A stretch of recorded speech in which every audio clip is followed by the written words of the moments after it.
Joining us now is Bernie Kerik, the retired New York Police Commissioner. We didn't really go through this in New York when Bernie was there running the show, and he's joining us now. Commissioner Kerik, great to have you with us, sir.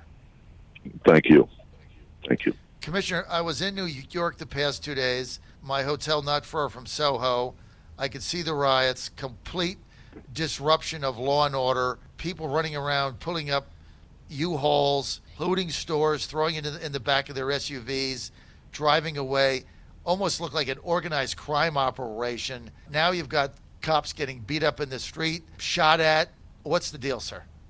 Well, you have a mayor, a Democratic mayor, that is a radical left-leaning politician that has basically given up the streets to the thugs. That's what he's done. I don't really. I'm kind of I'm frustrated at this point, and I don't know how else to explain it. He's told the cops he wants a soft approach. Those are his words. I'm not sure what that means, but he's getting a soft approach on enforcement, and he's getting the entire city. He's basically given the entire city up to a bunch of thugs, and they are destroying it. He is taking the city back to the 70s and 80s when it was the height of the crime epidemic. So I don't know what his intention was. I can't. Nobody can explain what he's doing or what he thinks he's doing. But I don't know. I've never seen nothing like this. Never. Bernie, when you look at all the work you did there in keeping order in a very difficult situation, Mr. Commissioner, if you were there now in charge, if you took over this afternoon, what would you institute? What would you instill? What would you do that would change the horrific situation that is going on right now in New York? Well, first of all, I wouldn't be there right now because I wouldn't work for this guy, period. But if I had a different mayor, if Rudy Giuliani was back in office, I can promise you this stuff would not be going on. And I'll give you one demonstration of the difference. You know, when I was police commissioner, we had about 700 people, 700 protesters that wanted to take the Brooklyn Bridge. And I met with the mayor, the chief of department, Joe Esposito, and I met with the mayor. Mayor said, they're not getting on the bridge. If they get on the bridge, lock them up. We arrested 700 people, 700. And it's the most, I think, the biggest arrest in New York City history. And that was it. Protest was over. No riots, no nonsense, no craziness. It was all over, all done. If Giuliani was in charge right now, I promise you, this would not happen. And if it did, I'd be out of a job by the next morning. He would not allow it. So this is only a matter of, leadership, of management, of mentality, of ideology. You have to keep in mind that most of these cities, every one of these, not everyone, but most of them, most of these cities, they are run by very left-leaning, some radical Democrats who historically, they can't secure the cities on a normal day. They have the highest violence. They have the highest murder rates. They have high poverty. They have low income, low economic income, low real estate values. They have cities, they run cities today like New York City was back in the 70s and 80s. So if they can't hit, the other weekend, Chicago had 82 people shot, 19 dead on a weekend in 48 hours. Baghdad didn't have that many. And that's on a normal day. Well, if that's on a normal day, do you think these Democratic leaders can really control their cities under circumstances like this? No. They are giving up the cities to thugs. That's what they're doing. You're on the John Fredericks Radio Network. We're live today in Wilmington, Delaware. We're with former New York City Police Commissioner under Rudy Giuliani, Bernie Kerik, with us. The Macy's situation. One night, it was a Sunday night, they were in Soho. I could see it from my hotel room window what was going on. It looked like they targeted Soho because they figured not a lot of law enforcement would be there. Then they go up to Midtown, and then they break into the iconic Macy's. break the windows, loot the thing. It looked like a very organized effort. And you're looking at the law enforcement response; it just didn't exist. I mean, there was nothing there. I mean, yeah. I listen. I got to be honest. I can't explain it. We have in New York City we have 140 horses in the mounted unit. There's nothing better to deal with these types of circumstances than the mounted unit. Have you seen a horse in the last 4 or 5 days in New York City? Not one. And for the life of me, I cannot figure out. I've had every one of my chiefs that called me. They said, Commissioner, where's the mounted unit? Why isn't he using the mounted unit? I can't tell you. I have no idea. I don't know why he's not using the mounted unit.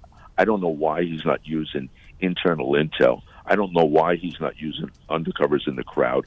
I have no idea what they're doing, but it's this softer approach. You keep doing the softer approach, and they're going to rip down the entire city, and they're going to do it to every city in this country that's run by a Democrat that allows them to do this. It is an incredible scene to see what is going on there. And for somebody from New York, sir, like me, that was there during the Dinkins administration when basically you could not walk down the street. You would never. Well, guess what? You can't walk down the street anymore now, as it is. I mean, he has completely reversed everything that Rudy Giuliani and then Michael Bloomberg did. Every single thing, he's destroyed it.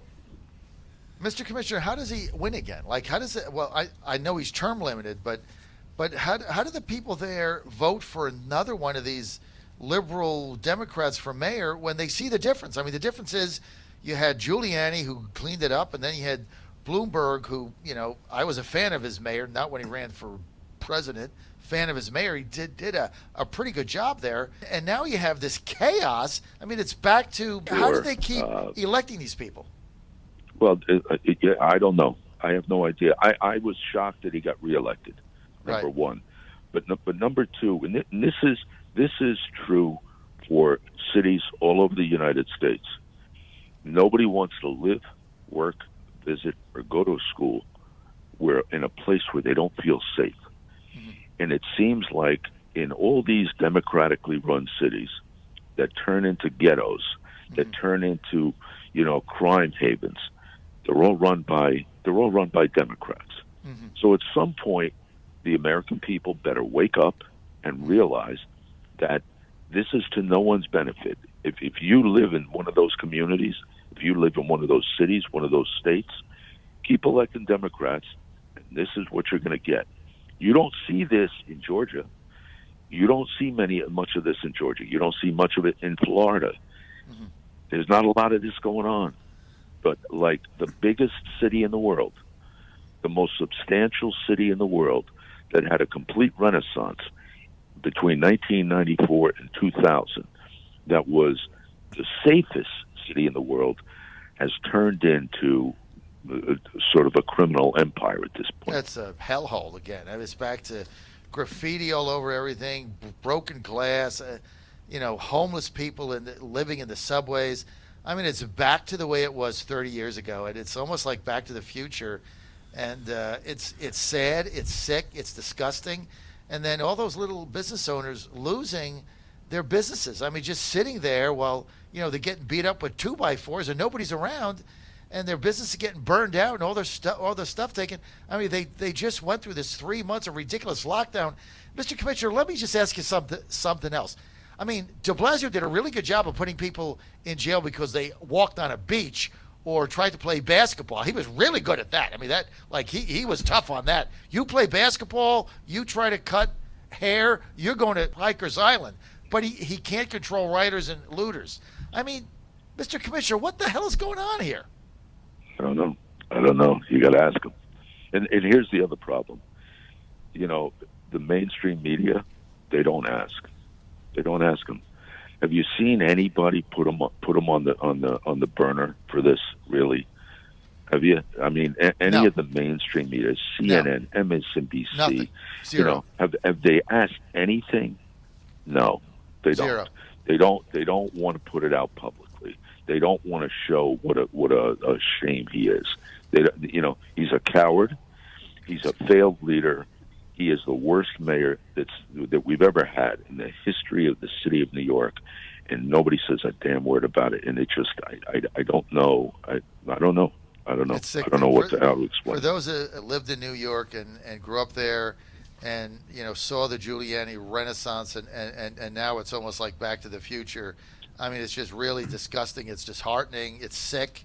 And I don't know what to do about it. We're all very frustrated, no question about it. Just one more question, and then candidate Herfy's got a question. When yesterday said, look, if you can't do it, I'm just going to call in the military. Is that feasible, Mr. Commissioner?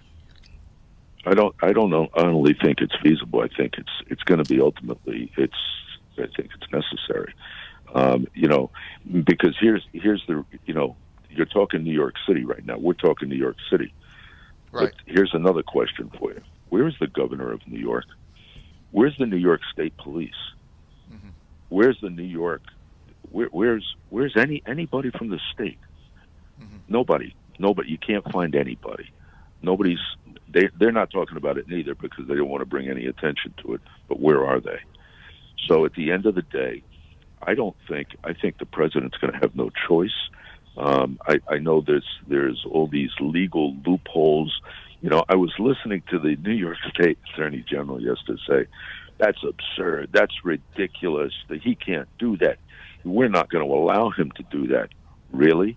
You're not going to allow him to do that. So that means you're going to continue to allow what's going on. It defies all logic and common sense. Murphy. Mr. Commissioner, it's a pleasure to speak with you. As a Thank you. Former resident of New York City, on 9/11, I was at Pennsylvania Station, and I just want to commend you and Mayor Giuliani for the job that you did during that difficult time in our history. And New York on 9/11 was in ashes, and it was rebuilt and to become once again the greatest city in the world. It really is tragic what's going on in that city right now, and I know it pains me as a former resident to see what's going on, and I'm sure it pains you to see what's going on. One point I'd like to make, you mentioned the mounted patrol in New York City with the police department. Here in Wilmington, Delaware, the mounted patrol was disbanded a number of years ago because of public outrage. It was intimidating to the citizens of the city. I don't know what city they were what citizens they were talking about, but certainly the law-abiding citizens respected and the mounted patrol that was once here. So we need that back here in our city. We needed it back here this past weekend.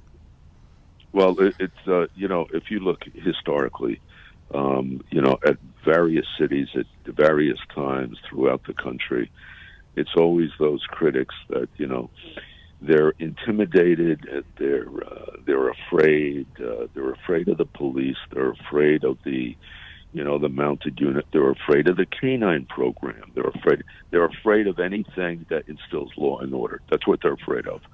And so what do these politicians, the cowardly politicians, do? They get rid of the things that work.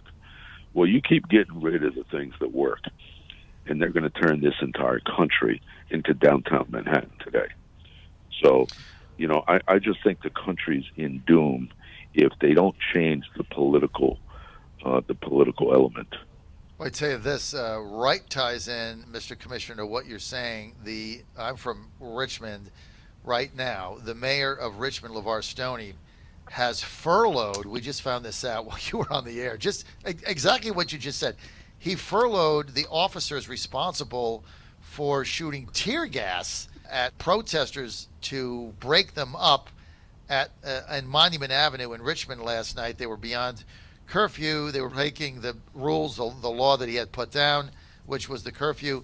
And so he furloughed the officers, and he has a 12 o'clock press conference to apologize for taking action against the protesters that were breaking the law of his curfew and defacing monuments and chopping off their legs and arms. So he puts an order out. The people defy it. The police try to go by his order, disperse tear gas, breaks them up, and now he furloughs the cops that followed his order, and now he's having an apology tour at noon. Now, how the hell can you run a city like that? That's the problem. In every single one of these Democratic mayors, they do the same thing. Deblasio's doing it. That guy's doing it. Atlanta did it. It's being the same thing. The same mentality all over the country. Not sure what it's about, other than they're giving in to the thugs. I don't know why. I can't tell you why, but here's what I do know. The people that live in those communities, that own property, that own businesses, that have kids that go to school there, that they better wake up, and they better wake up fast, because at the rate this is going, they're going to burn down the whole damn country. And in the cops, they're not going to be able to do anything about it, because they're not going to be able to do their job because of people like them. All right, Mr. Commissioner, we overextended our time with you. I want to thank you for your time today, sir, and for being with us. And we do hope to have you back. Hope you enjoyed the segment, as tough as it is. And thanks for being with us. Retired New York Police Commissioner Bernie Kerik with us.